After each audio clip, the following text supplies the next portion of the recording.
On Barry Charles' Footy Show tonight. Yes, indeed. Jonah Pezet to the Eels and the Broncos. 1 year at the Eels, unbelievable. Luke Metcalf re-signs with the Warriors after the Sharks come biting and don't get their man. Hugo Savala, where will he be heading with DCE about to sign with the Roosters? Could he end up at the Warriors, or will he end up at the likes of the Sharks, the Dragons, the Rabbitohs?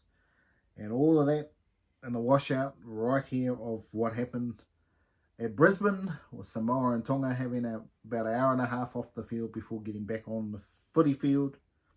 And obviously Reece Lightning on debut, how good he was. Let's get to it right here, right now, in Barry Charles Footy Show. Welcome back, guys and gals, to the channel. Wow, unbelievable. Some signings over the last week. Jonah Pezet was at the Storm. Now he's taking 1 year at the Eels and then 2 years at the Broncos. What do I think about that? Absolute joke if you're an Eels fan. Jonah Pezet is not going to win you the title. I don't care how good they think he is. He is not the elite halfback. Well, at least not yet anyway. I'm not saying he's not a great halfback, but that's time to tell. And it takes a good 3 years at least of regular football before he's even anywhere near the top of the game. So he's got a lot of work to do to be the number one seed, and a question mark over the Broncos, also with Anna Reynolds. But getting back to Parramatta with Jonah Pezet, you are delaying developing talent for one season. If you think he's going to win you the premiership, good on you. But the only good thing about signing Jonah Pezet is, of late, is Mitchell Moses going down. If Mitchell Moses has another long-term injury, Jonah Pezet goes to 7. That is the only good thing about signing Jonah Pezet this year. Is he going to win you a comp? No way. I can label it right now. Jonah Pezet, the Parramatta Eels won't win the comp. And it's probably not a bigger shock anyway. If he was staying there for a long-term deal, then I would say yes. But it seems madness to sign a player for 1 year. You're just stopping the development of someone else. Is just absolute madness in my opinion. Broncos is a good signing for the Broncos. Yes, but again, he's not an established player. They say he will be. We will find out. When you leave Storm, you often go worse. So we're going to see if Jonah Pezet can go improve. That's the next deal for him, to go to that next level and deliver. All the talk's there that he's a great player, but you actually got to deliver on the field week in, week out. And that's when the pressure goes on. You look at some of the guys like Lachlan Ilias, Kyle Flanagan. I mean, there's so many players that are Luke Brooks. Like they were talked up as the next star and they never get there. And then they struggle with their careers.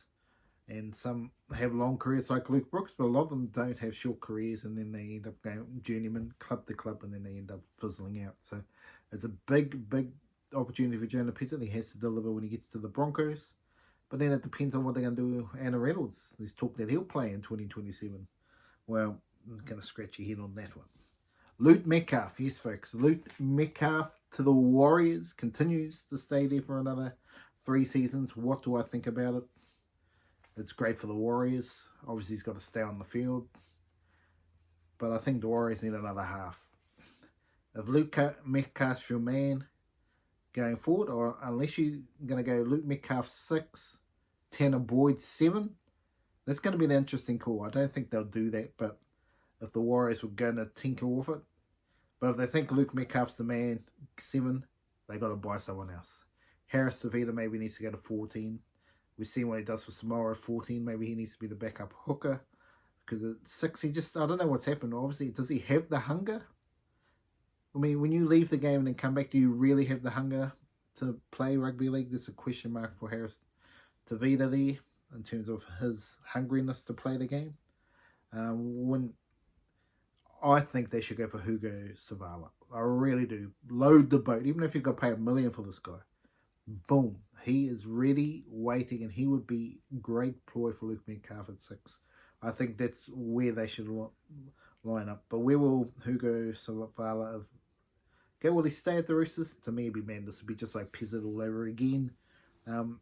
But do you really want to go to the Dragons? Probably not. So the Rabbitohs, I think that's a good ploy. I think that's what he should be looking at, Rabbitohs.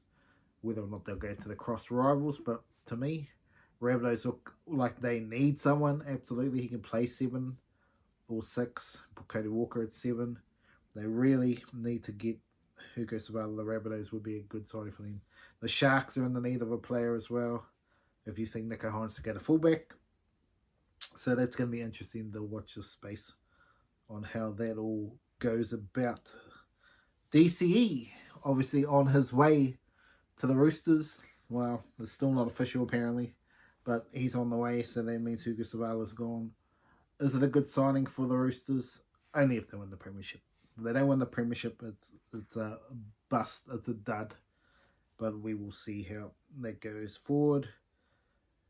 I have to give shout out to Jerome Luai. He was the best player on the field for Samoa, outstanding. And Isaiah Katoa was missing with that 130-minute delay for the last 20 minutes of the game.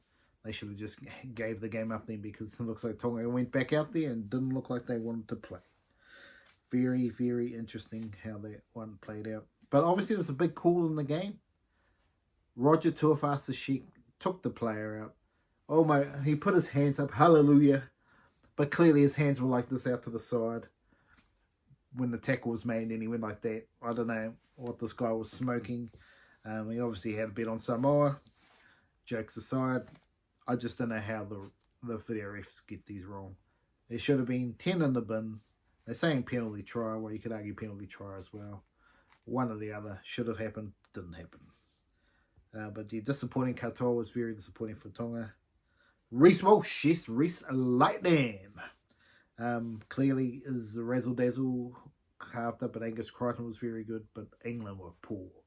Very, very poor. Absolutely. The Englishmen did not turn up at all. Weakness, weakness, weakness. And they're all saying put Bribson and put Morgan Smithies and put the whole load the boat. Just completely get rid of the whole team, put another team on. Let's just be fair dinkum. England are nowhere near as good as Australia. And they haven't been for a long time. A long, long time. England have struggled. Their game has just gone all out attack. They need to find defence in their game. That's where England have been missing out. Very, very disappointing England. And changing the team here. We find more the fullback, AJ Brimson, and the halves. Ain't going to do a damn thing. It's going to be a whitewash to Australia. No doubt about it. Just got too much class in the field. Yes, so obviously the last thing I want to talk about here is a little bit more of a serious talk here. Is about gambling addiction of the man himself, Luke Bateman from the Canberra Raiders, whistling away $500,000 a year on gambling addiction when he was only getting about $300, $400 at the Raiders at one point. And his mum having to pay his wage. It's very sad that it happens to people, but it's a big thing in Australia. Very sad that it does to people around the world. It's disappointing, but that's the way it is. But anyway, that's Barry Charles Footy Show for this episode. Remember to like and subscribe. I'll see you at the next video.